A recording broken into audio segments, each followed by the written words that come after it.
there is a quote here. Let me read it to you. The currency of life isn't money. It's not even time. It's attention. So I am very mindful of where my attention goes. First thing, and many years back, I read something very interesting by a guy, Jesse Isler. He talks about building a life resume rather than a professional resume. Like you should update your resume, and if there is no update in last 6 months for two consecutive times, you should look at some. My not to do list is bigger than my to do list, and I'm very proud of my not to do list.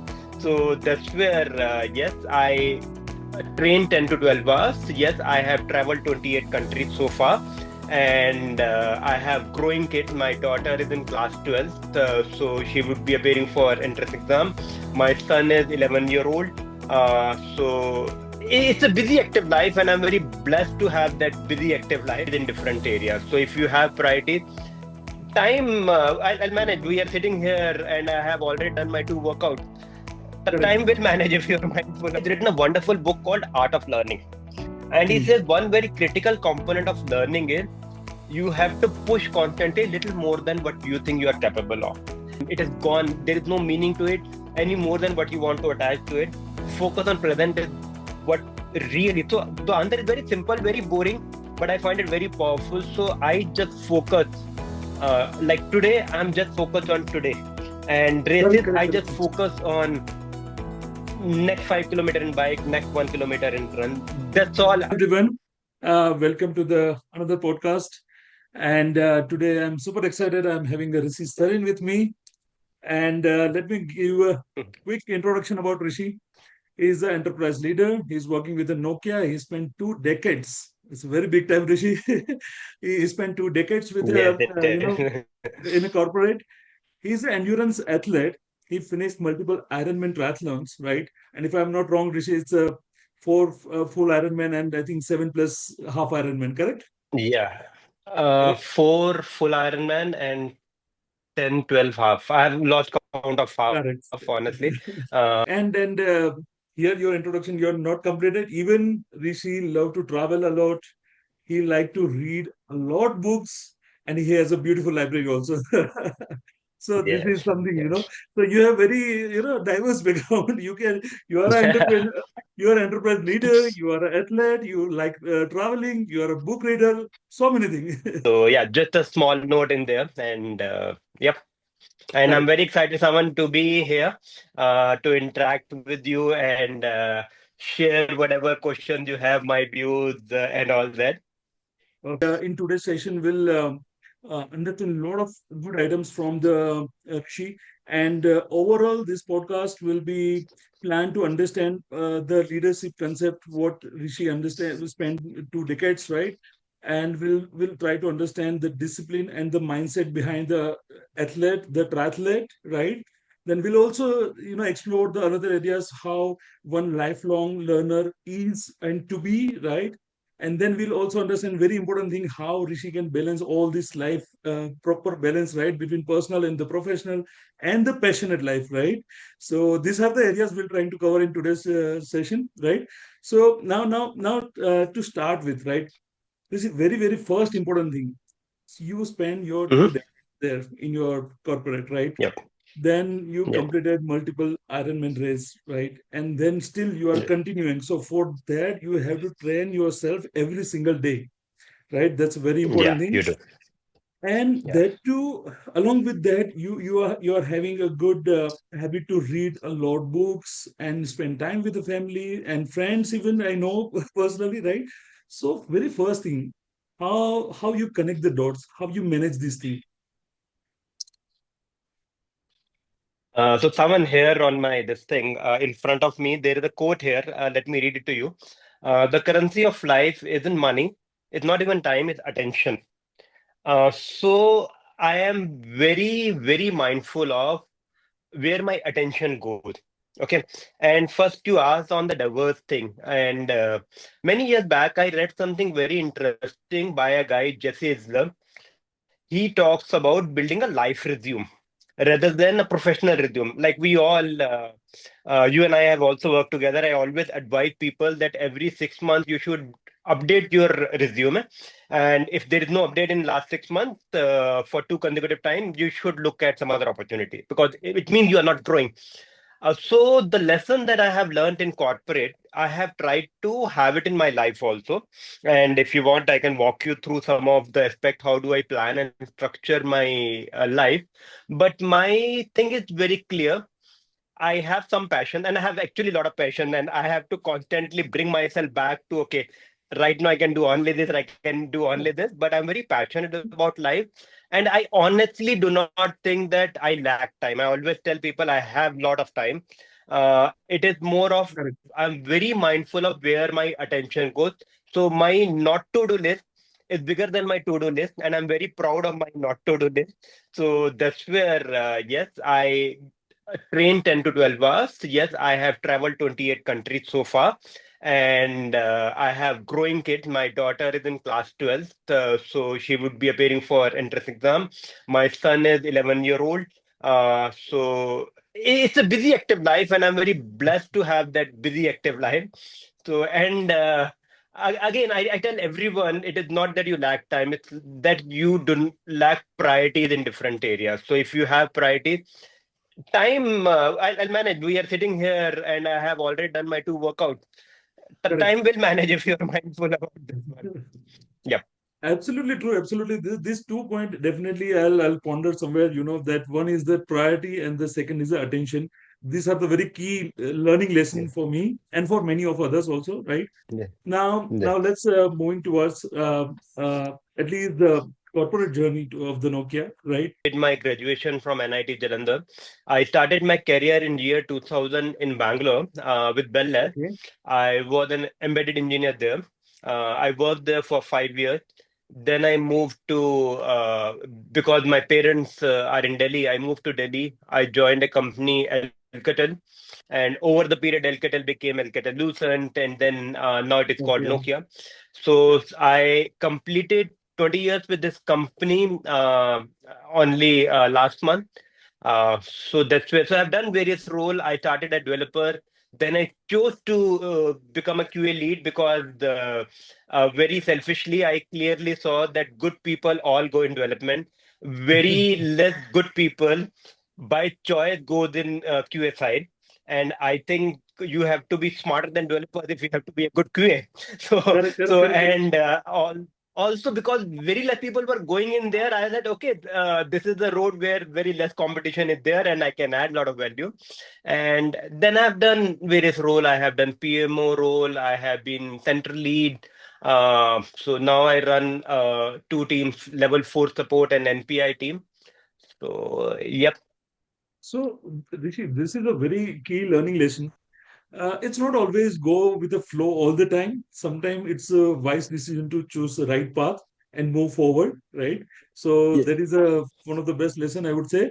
And and then here, Rishi, when you are moving from your early journey, let's say you're from your lead, then you go for the PMO, right? So during that transition, right, what are some of the key things you found that yeah, this is something I did it, but it is something I really did it well. So one or two item, can you just put some glimpse on that? Okay, so Sawan, what happened in first 5 years of my career, as I was individual contributor and I was a developer. So all my success or failure would depend on my own performance. And Correct. technically, I learned a lot. And I think those 5 years which I spent in Lucent Bell Labs were my formative year. Whatever well I know on TCP IP stacks, Unix and all, it's all from those years. But when I started leading a team, and my first manager in Alcatel, he had somehow had a lot of trust in me. He very quickly moved to a people manager role, which I was not prepared for, not at all interested in, not at all interested in. I never ever thought that I would become a people manager.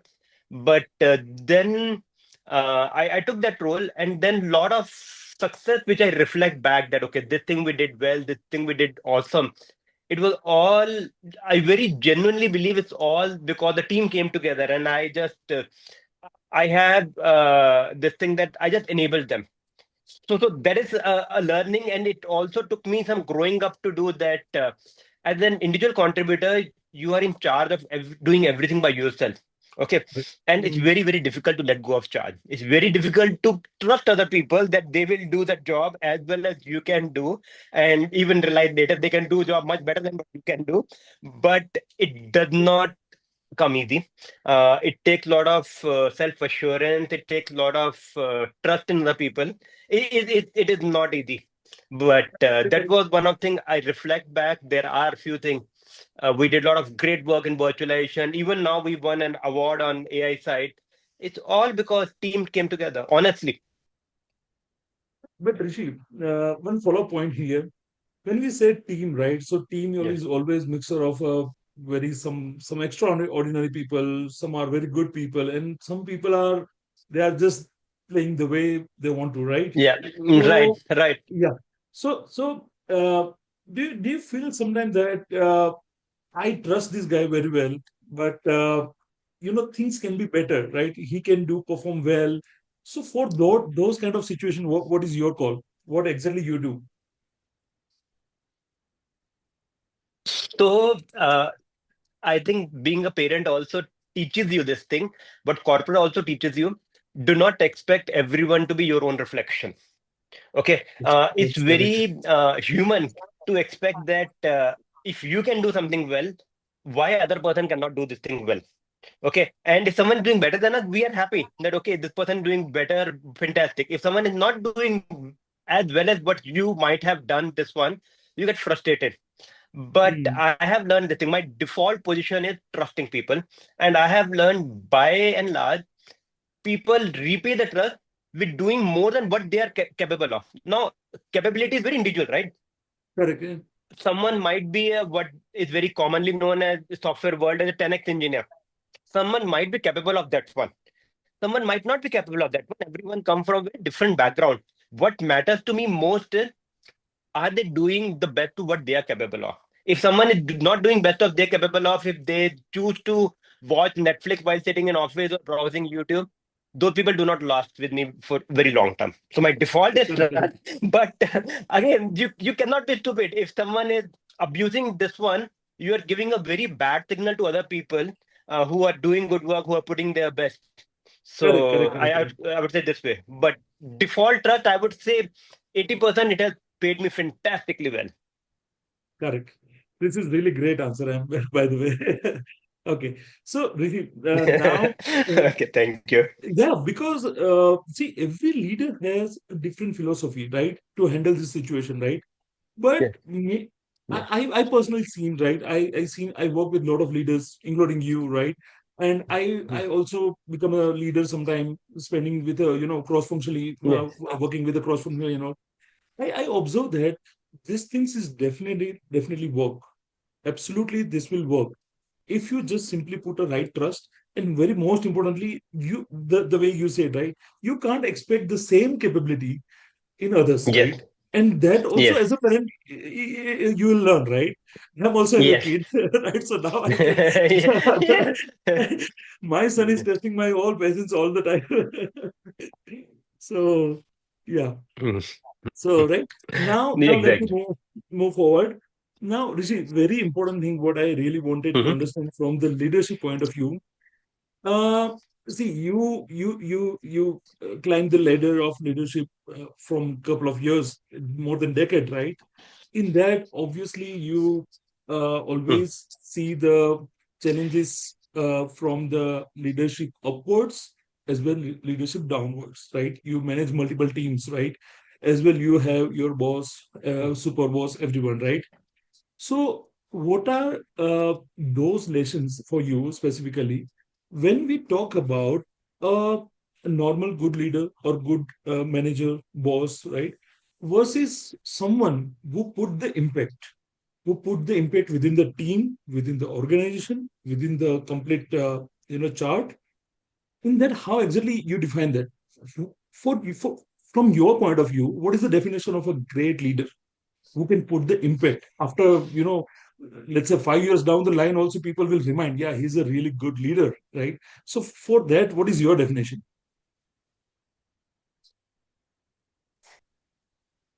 Okay, so let me answer this by reflecting on the good leaders I had.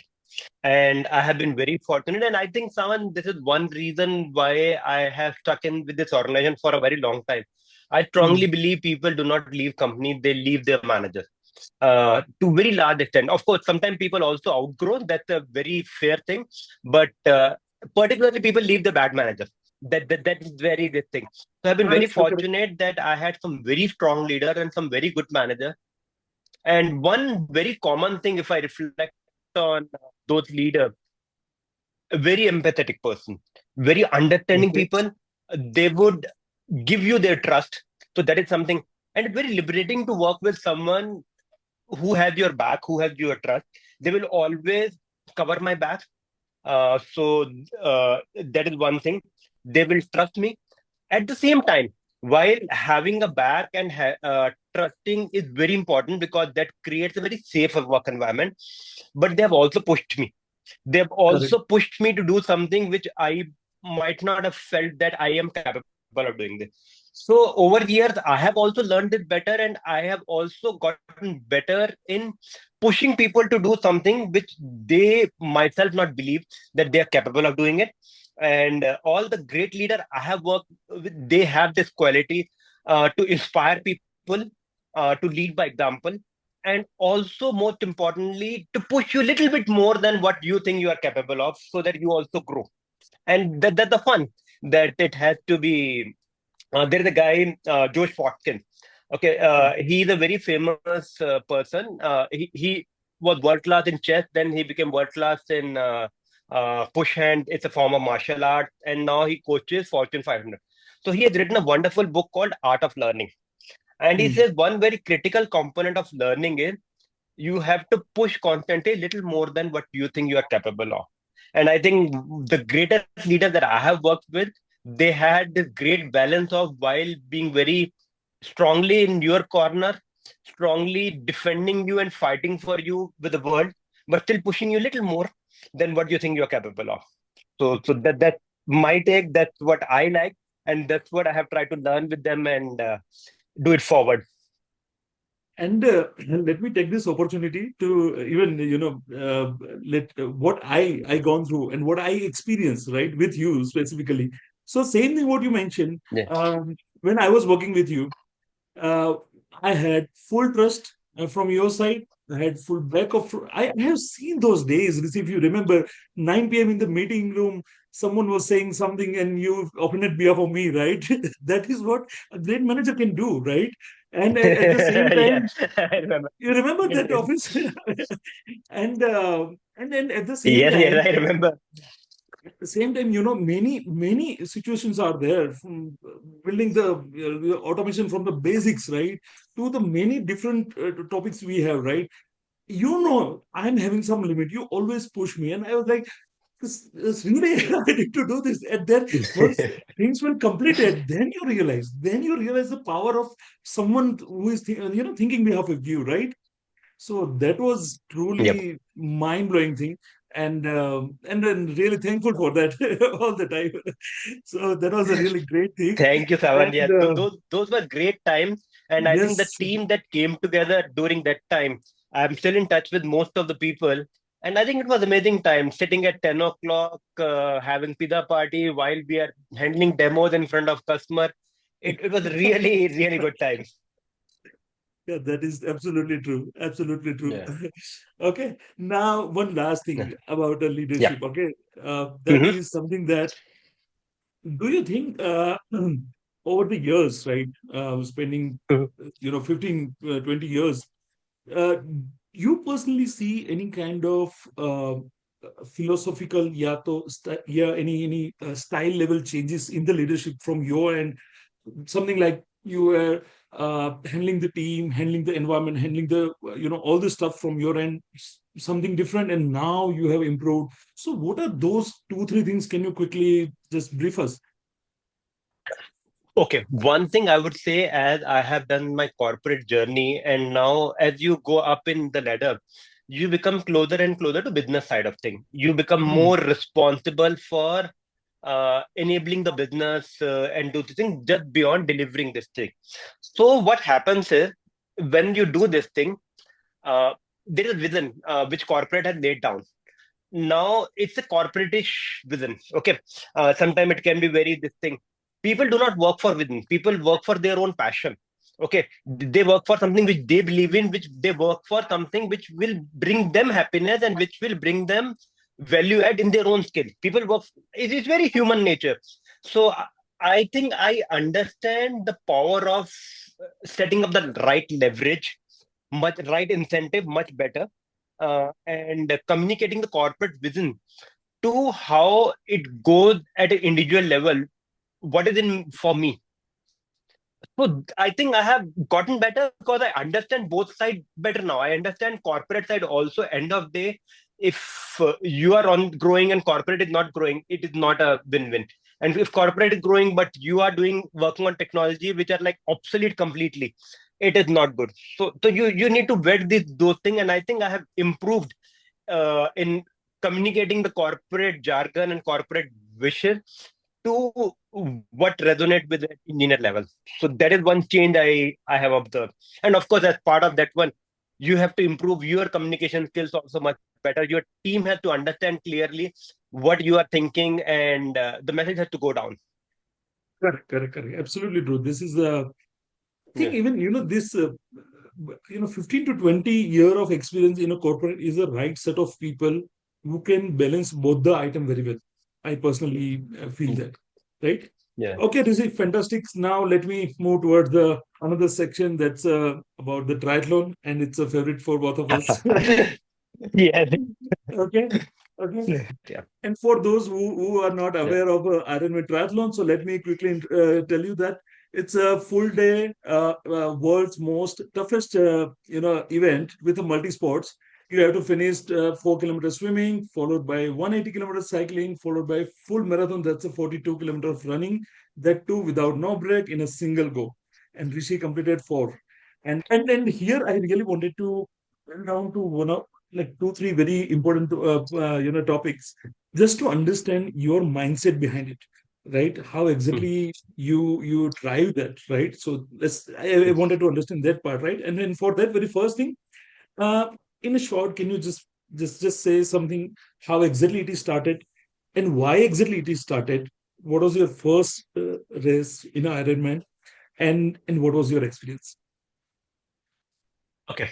So a little background before I go in my race prep.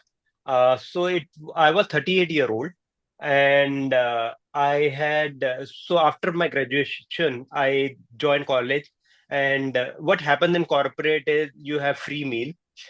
You're sitting in AC all day. Your weight slowly starts to increase from 60 kg, very thin guy in college, to 90 plus kg. After 90, I've never met that, so I do not know what I peaked at. You get unfit. So two triggers happened in my life. One I remember very clearly. We were expecting our first child, and so I try to be very punctual of time. So one day I was running from one meeting to other meeting, and the first meeting was in other building, and other F Fortune Tower 1 and 2, Yeah, and the correct. second building, it wasn't first floor of second building. And because I was late for second building, I rushed through the stairs instead of taking a lift. Of course, it was only one floor, but I was panting very badly. That was, I would say, a very stark visual reminder of how unfit I was, that even climbing one floor I was very out of breath.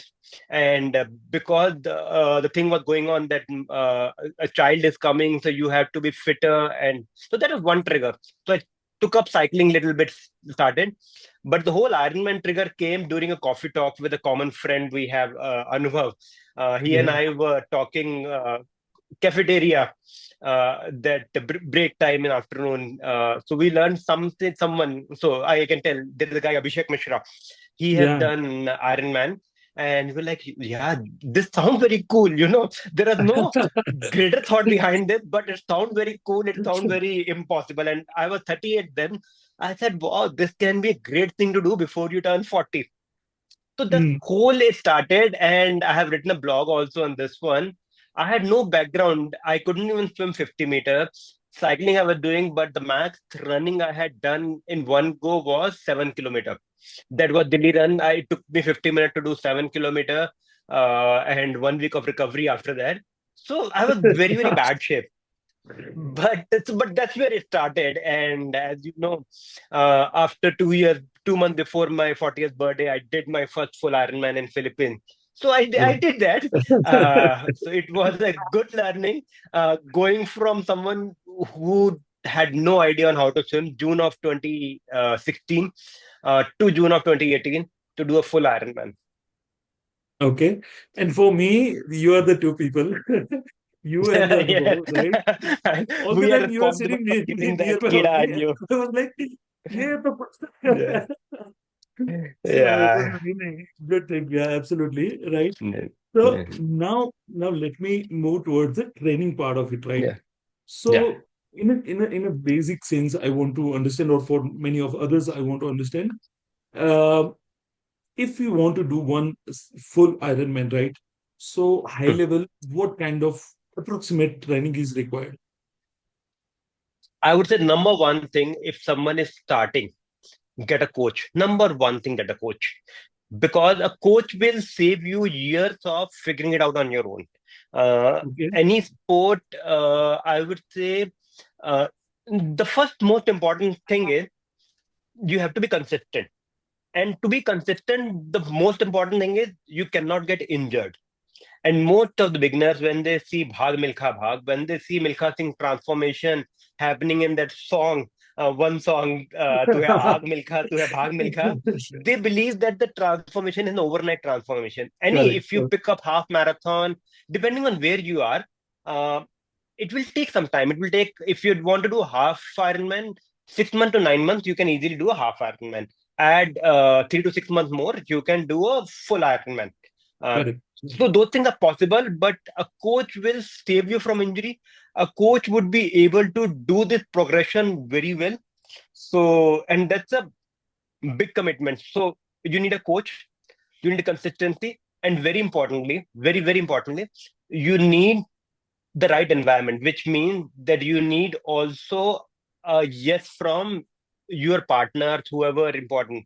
We were doing one workshop 2 weeks back, and we were telling that any goal you are setting, 33% is your own will, 33% is environment, and 33% is what you do not know yet. Some roadblock will come in life. Correct. Correct. What you can Absolutely. control is first 33% your own thing, second environment. So if you want to do, but in your case, someone, you have a very small child.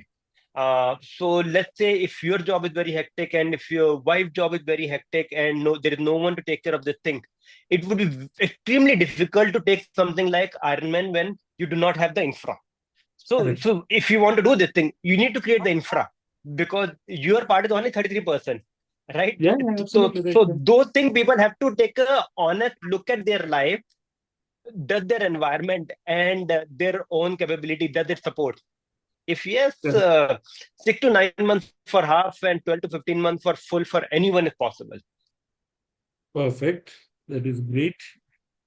Okay, now moving towards the very next key thing, right? So when you were doing that fall for full Ironman, right? And especially another couple of half Ironman, right? So what was very key lessons, during the rest time? Because see, why this question is important. When you're training yourself, it's important that you plan everything. You do a very good structure. You always wanted to follow the structure what you are preparing, right? But on the rest day, same thing will be happen what you are expecting. It's not a possible, right? Something Absolutely. or other things will come, right? So that's why this question is important. Can you put some glimpse on that?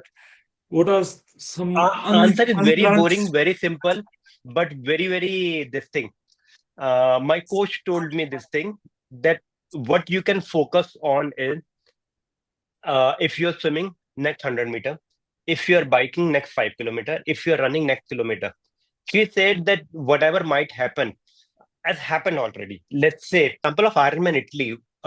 What happened during the swim phase of Ironman Italy, because I got paralyzed by fear in swimming, I ended up taking 2 hours, 5 minutes in swimming. And before that, I had full Ironman. First one took me 92 minutes, second one took me 90 minutes. So imagine 125 minutes was 35 minutes more than what I had planned for.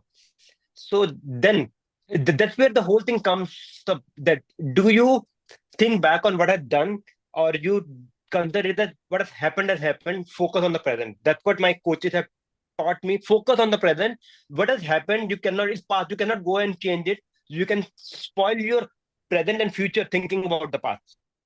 So I ignored it. Hmm. And Ironman Italy, I had my fastest bike and my fastest run split because I ignored what had happened in swim, and I did not let my day spoil. And I got a PR by 90 minutes in that race. Wow. So, and that's what I see again and again. We Scott Adams, a writer I love, he says this again and again. Past has happened, it is gone. There is no meaning to it any more than what you want to attach to it. Focus on present is what really. So the answer is very simple, very boring, but I find it very powerful. So I just focus. Like today, I'm just focused on today, and Correct, races correct, I just correct. focus on next 5 kilometer in bike, next 1 kilometer in run. That's all. More than that, you're calling yourself Midri because it's a extremely long day. You Yeah, are yeah, correct, looking correct. at a race 10 to 12 hours. Because So capacity yeah, is not in your hand, right? So you can't yeah, keep on thinking about it because the complete day you have to spend in the race, right? yeah. So this is one of the best answer I would say. Just focus on the next 500 meter or 5 kilometer, and not even on the rest, right? Even Yes. in the life, right? So it You will you do definitely that. work. You have to constantly. This is a practice skill. You improve on this if you do it constantly. But that's why I go back to this thing. It's attention, where your attention go. Correct, correct, correct, correct, correct, correct. And Rishi, what about recovery and rest? How exactly you focus on the rest part and the recovery part? What are the key things that is your priority? That this much I need to do for my recovery and rest. So a coach takes good care of first part of designing the workout in a way that it is not killing you. That is one thing. Okay. Second, recovery. 80% of my nutrition is very clean, very good clean nutrition, and I have educated myself a lot on nutrition because Ironman is four parts: swim, bike, run, and recovery. As you have, that's why you are Hmm. also asking this question.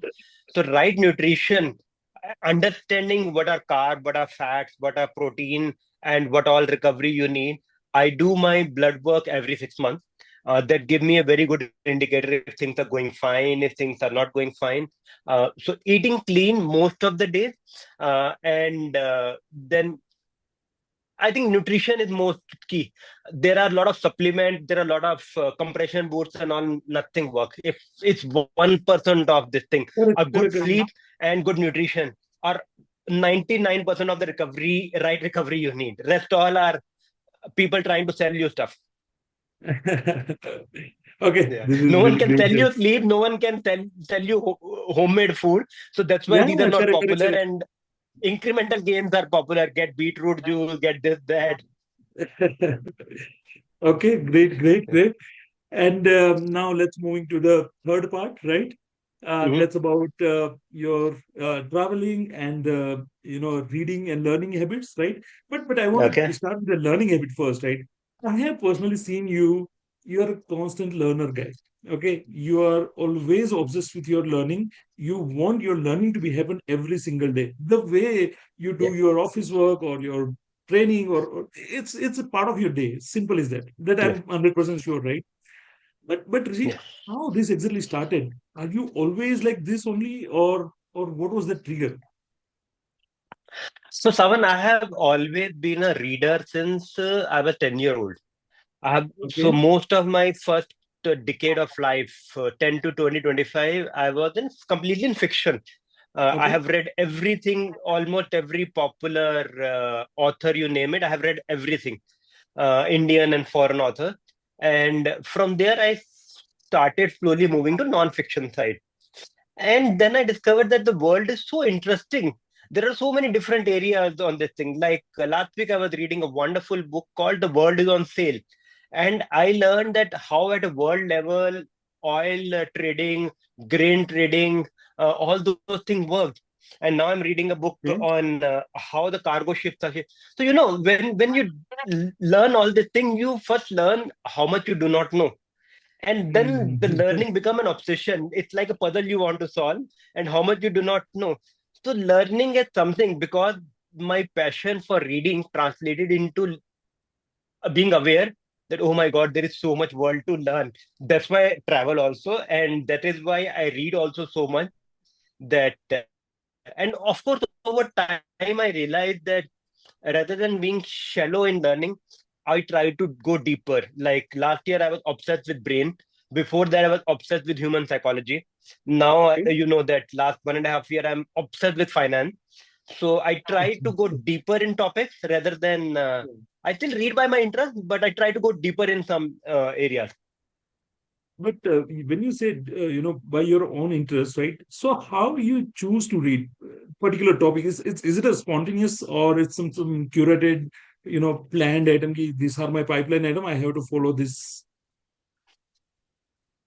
It's mixed of both ways. So mixed in a way, like I'm reading finance. Okay, so I'm reading. There is a book, wonderful book called The Thoughtful Investor. Okay, Hmm. Hmm. so now this book is 700 pages long.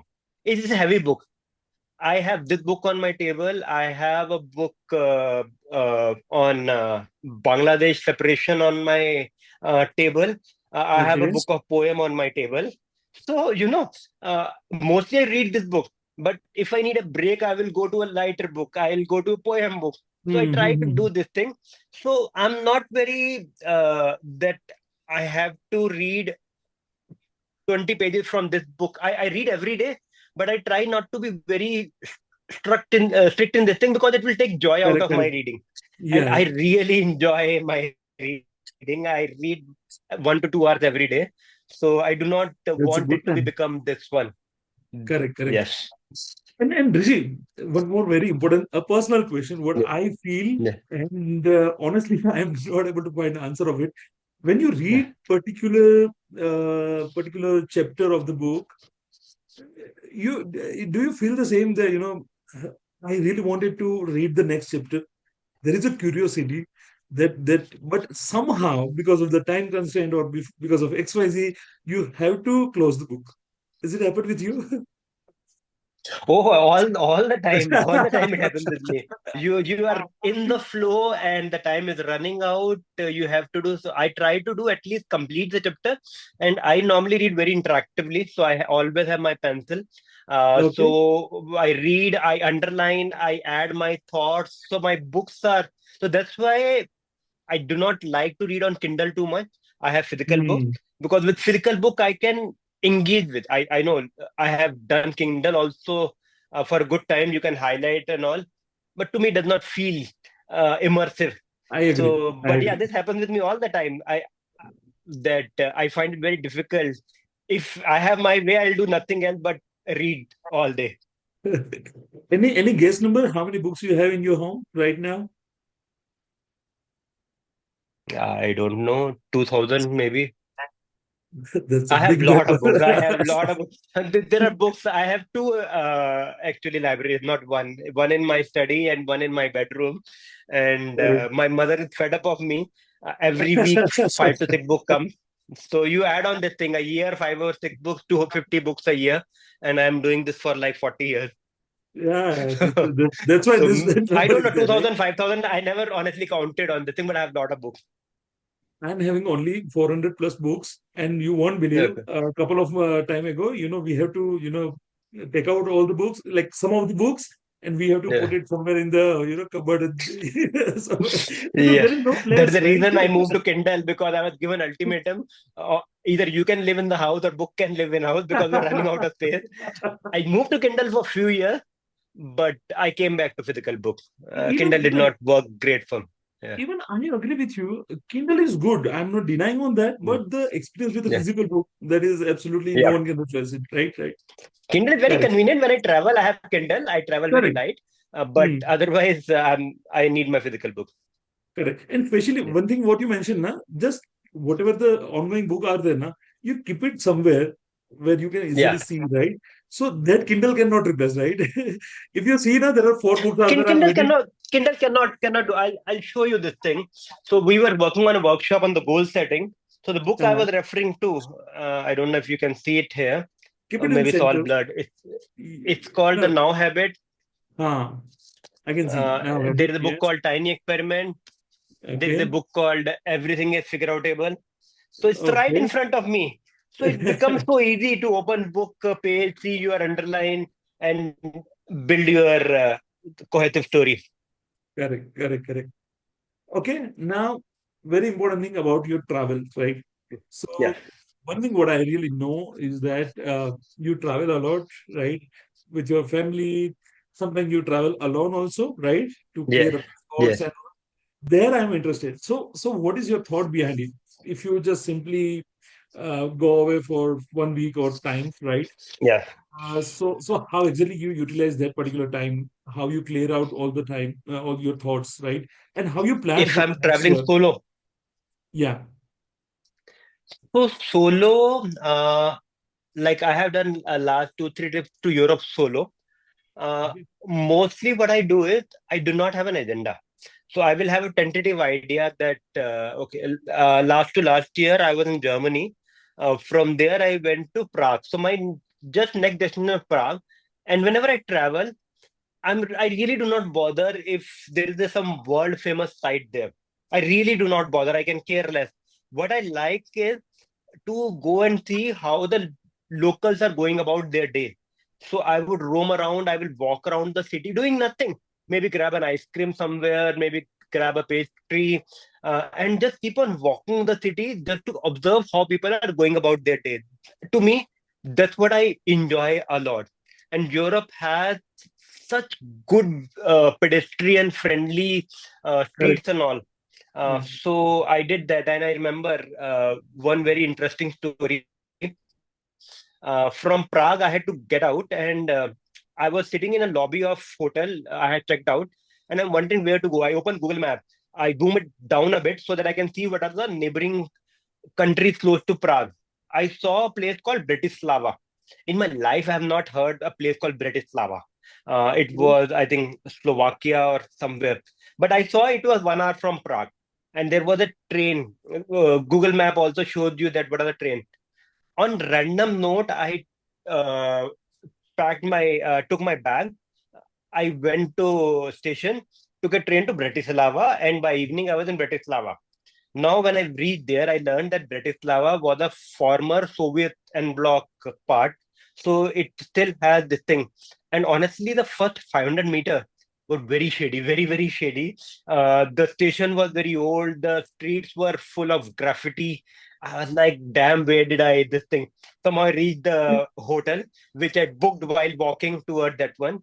But that night, I went out to get food and there were a lot of college students there. I started talking to them. Then I discovered Bratislava is one of the coolest place in Europe for college crowd because it is very cheap. And I spent 2 hours chatting with these college youngsters. Oh my And God. my Europe vacation, Bratislava is the most memorable trip I had. Correct. Correct. That Correct. Correct. 2 nights I spent. So I love the serendipity of it. I do not go with a checklist. I have to see this, this, this. I like to be immersed whenever I travel to Himalaya side also. I would just go around and see uh, how is someone feeding his cattle and all that. I'm more interested in this very small mundane thing rather than this thing. There is really no bigger objective. I just try to immerse myself where I am. And I think this is the true definition of exploration. If you see, right? This is I, how. I enjoy this. Correct, right? See, exploration is all about you just exploring something that you don't know, right? And mostly you do randomly. Yes, That would be the best thing, right? So so I think this is the best thing, right? This is and these are the memorable experience. You will remind it for the long life, right? So yep, that is something, yeah. And the last thing, yep. any good place you would like to go again, maybe multiple time you want to go?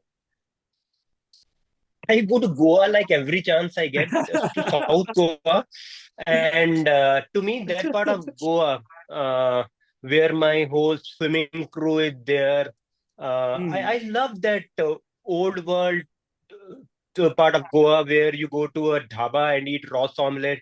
I love, and fortunately, I have now some very good friends in Goa. Correct. So in India, it is definitely Goa where I go. I actually go again and again. I go to I Goa know. any chance I get. Yeah, I'm experiencing this everyone knows this also. very well. Yeah, yeah. But I And really do love Goa. after some time, it will happen, that we'll just ask you, Rishi, are you in Goa or in other place? People ask me, still ask me. First thing my friend will ask me, "Are you in Delhi?" Wow, Yeah, that is great. That is great. Traveling is absolutely yeah, very good thing to have. yeah. Okay. And Yeah. thank you so much, Rishi. With that, we are end of to our podcast. Right. It was a super Thank you, great Savan. conversation with you. We learned a lot of things. Especially, I really like from your leadership. Where are the key things you mentioned about your priorities, right? Your Yeah. understanding, your thoughts, right? We understand that part. Then triathlon part, my most favorite all the time, right? So there we also you give the Thank you, very Savan. key It was a lot inputs, of fun. right? You give the key inputs there, and then we talk about the travel and book. So overall, there are a lot of good learnings. Yeah. I will definitely note down this thing. Okay. And again, thank you Okay. so much for joining here. Thank you, Savan. Thanks for having me. Have a great day. Okay. Thank you. Okay. Bye Bye bye. bye. Bye bye.